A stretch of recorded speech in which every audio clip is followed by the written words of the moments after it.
anything I've ever been told. You're telling me that sun right here, this sun is 93 million miles away? Watch this sun. That's 93 million miles away? You've got to be kidding yourself. You've simply chosen to believe men. You want to accept what people tell you. You don't want to look at it. This sun cannot be 93 million miles away. It just cannot. It renders a bright spot on the clouds. I mean, look at this thing when it comes around here and tell me that this sun is 93 million miles away. It simply is not.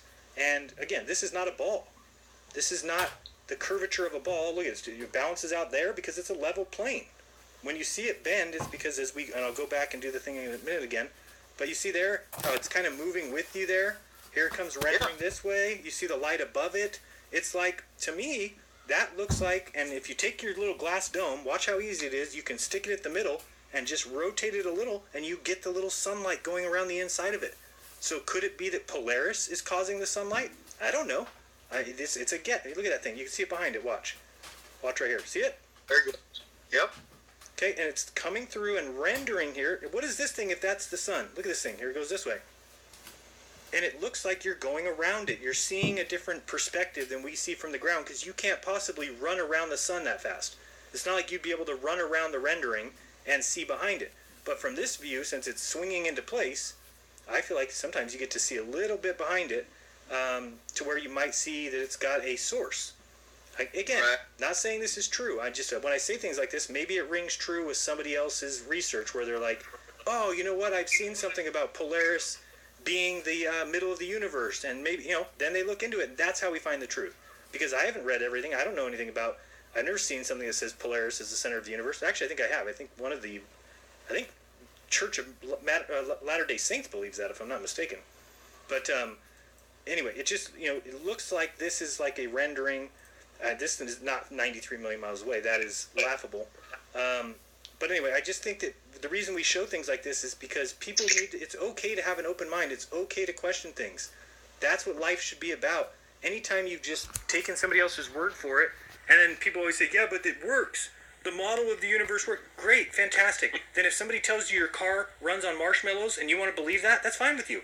I would have a question. I would say, I don't think that marshmallows can operate my car. And if somebody said, but it works, dude. Your car drives down the street. Be like, all right, you're right. I'll just go on believing that marshmallows run my car. That's what you're basically saying. You just want them to tell you something that feels good and you can go on with your life. And if that's true, then please don't watch my channel. Don't watch my videos.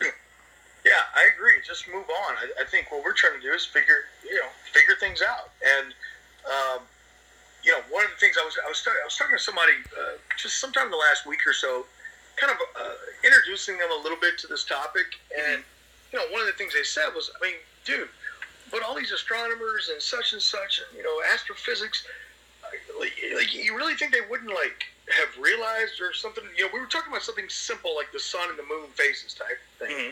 And I'm like, well, the problem is when you go into astronomy, and, literally any astronomy book will emphasize what I'm saying here. When you go into the field of astronomy, you don't go into it to figure out what the moon and the sun and the earth are doing. No, that's already cemented. That's not what you cover. You cover equations and star distances and what this twinkle means and how it measures up to that galaxy. You don't cover the basic stuff, right? Mm-hmm. Because we're told in first, second, third grade how it works, and that's it. It's never revisited, right? Nope. So, and my analogy to that is basically like, imagine a house that we keep having to make repairs year after year on like the fact that the walls are kind of slouching. On the different levels of the walls are slouching. The roof is starting to cave and whatever. And we say, well, it's just due to time, and it's just due to like that. Well, maybe it was made poorly. But no one's looking at the foundation. And imagine that foundation was built wrong. Right. Well, that explains why all the problems you're having upstairs. Oh, duh, we couldn't figure out why the roof sunk in on this side. It was because of the foundation. These astronomers are never pointed to the foundation.